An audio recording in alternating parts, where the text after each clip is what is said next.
नमस्ते भाई लोग, मेरा नाम है अनुपमा चोपड़ा, चैनल का नाम है फिल्म कंपेनियन और आज हम बात करेंगे गैंग्स ऑफ वासेपुर की। बोलो मेरा नाचते गाते तमाशबाजों के बीच एक गंभीर आदमी आता है। कुछ लोग कहते हैं ये उन नाचने गाने वालों से ज्यादा अच्छा तमाशेबाज है। उसमें कुछ बात थी, मतलब इसका साले का सिनेमा टेढ़ा लगता है, मेढ़ा लगता है, फेंकने की इच्छा होती है, गाली देने की इच्छा होती है, पसंद आता है। हमको ये देखकर तो यकीन नहीं हुआ, लेकिन उन लोगों को गलत साबित करने के लिए हम भी बैठ गए तमाशा देखने। बिजली से पतले नाचना गाना तो इस कहानी में भी था, पर कुछ इस तरह था जैसा आज से पहले कभी नहीं देखा था। पहली बार ऐसा लग रहा था तमाशा दिखाने वाला तमाशा देखने वालों को बेवकूफ नहीं समझता। उसने कोशिश नहीं की अपने हीरो को अच्छा दिखाने की, विलन को खराब बताने की। ये फैसला हम पर छोड़ दिया। नतीजा ये हुआ कि भले हमें हीरो से हमदर्दी नहीं हुई, विलन से नफरत नहीं हुई, लेकिन कहानी से प्यार हुआ। बात सच निकली लोगों की। ये गंभीर आदमी तो नाचने वालों से बेहतर तमाशेबाज था। ये गंभीर आदमी था अनुराग कश्यप। सिनेमा आया तो देखेंगे यार, आएगा तो सिनेमा आएगा तो देखेंगे, मतलब सीधा फिल्म करनी। और कहानी थी गैंग्स ऑफ वासेपुर। तो इसलिए जो है वो ऐसे बंदे बहुत इंपॉर्टेंट हो जाते हैं कि कम से कम एक कंट्रोवर्सी तो क्रिएट हो, कि जिसका सिनेमा आपको आकर्षित करता है कि हाँ यार एक बार की देखते हैं, क्या गाली देने के लिए देखते हैं।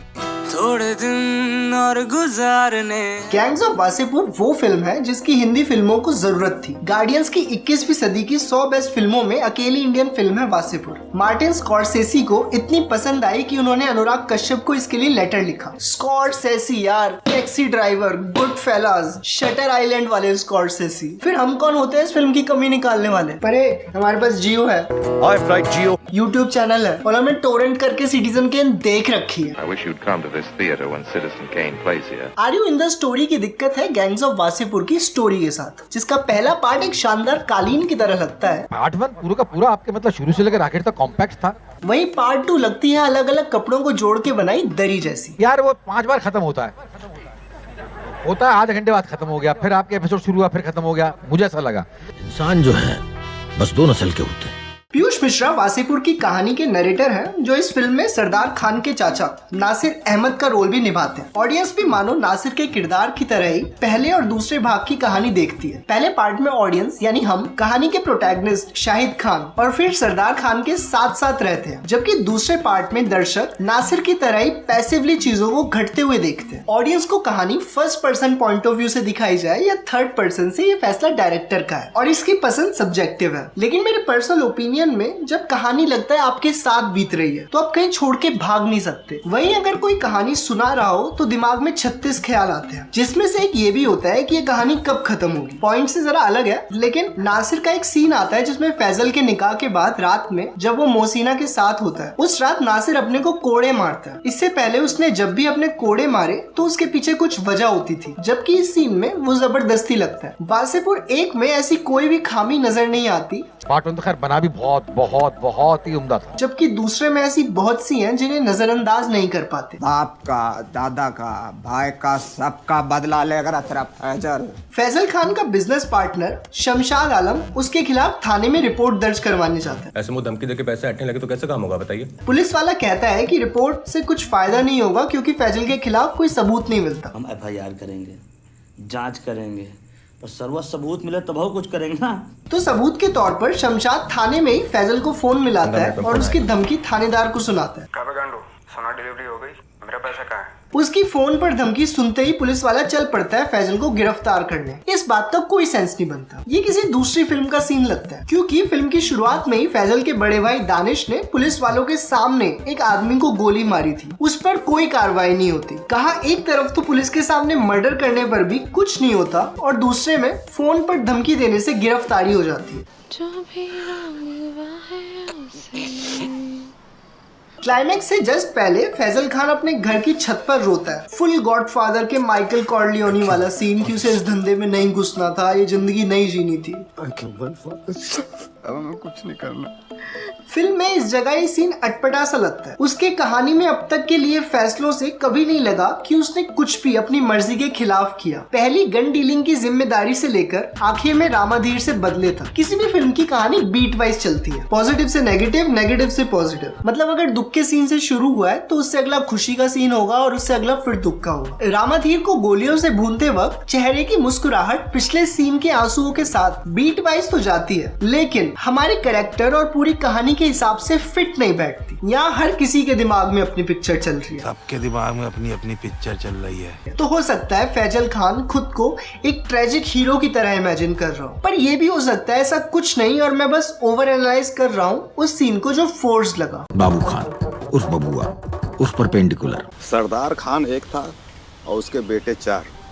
5 जी। सरदार खान के 5 बच्चे थे, 4 नगमा खातून से, एक दूसरी से। हम सिर्फ 4 से मिलते हैं। सबसे बड़ा दानिश, उससे छोटा फैजल, फिर परपेंडिकुलर और दुर्गा का बेटा डेफिनेट। लेकिन परपेंडिकुलर का एक छोटा भाई भी था जिसका जिक्र नहीं किया गया। परपेंडिकुलर का दोस्त टेंजेंट आसानी से वो भाई बन जाता, लेकिन उसे परपेंडिकुलर का दोस्त बना दिया। अगर कहानी में उसे इग्नोर ही करना था तो वो था ही क्यों। यहाँ तक कि परपेंडिकुलर और शमशाद आलम की भी कहानी में जरूरत नहीं थी। देखने में बहुत मजा आता है परपेंडिकुलर और डेफिनेट के शर्त वाले सीन को। कहा तो हजारों की शर्त लगा रहे होते हैं और दूसरी तरफ इतने चिंदी की परपेंडिकुलर बार बार उसका टॉस का सिक्का छीनने की कोशिश करता है और डेफिनेट भी पूरी जान से उस सिक्के को बचाता है।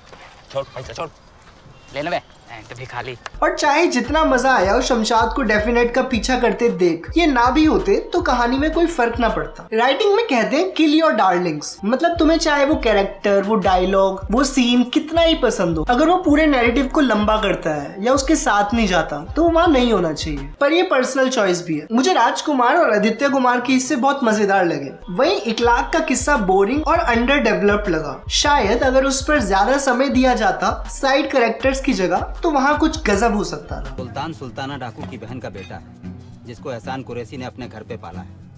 12 साल की उम्र में पूरा भैंसा अकेले काटता था और भैंसे जितना ही दिमाग था। अपनी बहन को गोली मार देता है जबकि उसके पति को मारने पर कायदे से लड़ाई खत्म हो चुकी थी। और फिर जरा पॉइंट से हटना चाहूंगा, उसके बहन के माथे के बीचों बीच गोली लगी, फिर भी वो मरती नहीं है, कोमा में चली जाती है। क्यों? यहाँ गोली लगने पर कोई नहीं बच सकता और बच भी गया तो नॉर्मल जिंदगी तो जी नहीं सकता। पर खैर, उसके बाद परपेंडिकुलर की सुपारी भी ले लेता है जबकि उसे पता था कि इसका अंजाम ठीक नहीं होगा। ये भी ठीक है।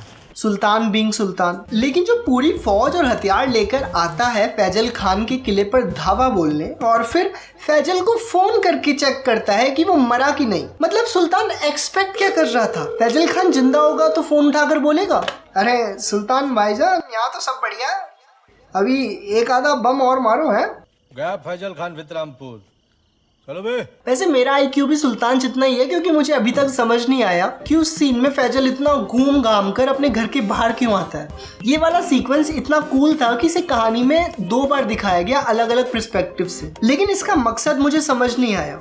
ऐसे ही सेक्सी लग रहा था क्योंकि फर्स्ट पार्ट का तो इससे कुछ लेना देना ही नहीं होता। सेकंड में भी ना फैजल मरता है, ना सुल्तान, ना कोई अहम किरदार, ना ही कहानी में कोई मोड़ आता है। यहाँ कोई क्रिटिसिज्म नहीं है, मैं बस कंफ्यूज्ड हूँ। और मेरा आखिरी पॉइंट है डेफिनेट का है कि हमारा मकसद हमको डेफिनेट हो गया है। पार्ट 1 बहुत ही अनप्रिडिक्टेबल थी। हम शुरुआत के 40 मिनट शाहिद खान के साथ बिताते हैं। जैसे ही उससे सिंपैथी होने लगती है अचानक उसकी हत्या हो जाती है। हमें दिखाएंगे।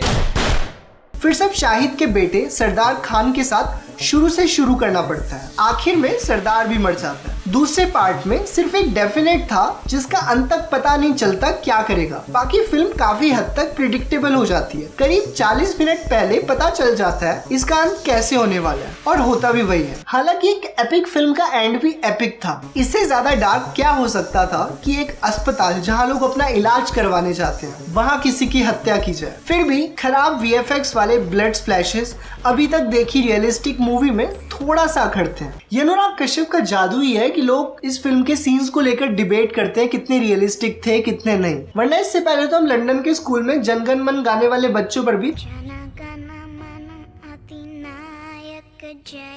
तालियां बजाने वालों में से थे। लेकिन खामियां 2 ही चीजों की निकलती है, या तो वो हद से ज्यादा खराब हो जिसकी गलतियां गिनाए बिना रहा ना जा सके, या बहुत ही अच्छी हो जिसकी एक कमी भी आपको उस तरह खलती रहे जैसे प्रेमिका के चेहरे पर निकला पिंपल। माना उस पिंपल से उसके लिए प्यार कम नहीं होता, लेकिन आप सोचते जरूर हो ये ना होता तो क्या होता। गैंग्स ऑफ वासेपुर को कुछ लोग ओवररेटेड मानते हैं, मेरे हिसाब से इसको जितनी तारीफ मिले उतनी कम है। मेरी टॉप 10 फिल्मों में है गैंग्स ऑफ वासेपुर। हालांकि एक दूसरी फिल्म है जो मुझे बहुत अंडररेटेड लगती है, जिसे काफी अप्रिसिएशन मिलना चाहिए था, पर खैर उसके बारे में अगली बार बात करें। अगर आपने यहाँ तक देख लिया तो एक लाइक और अच्छा सा कमेंट करना बनता है। ऐसे ही नई वीडियोस के लिए सब्सक्राइब कर दो। वासेपुर की तरह मिर्जापुर 2 पर भी एक वीडियो बनाई थी, चाहो तो देख सकते हो। बाकी मिलते हैं बस यहाँ। क्योंकि बचे हैं थोड़े दिन और गुजारने हैं, थोड़े दिन और सवार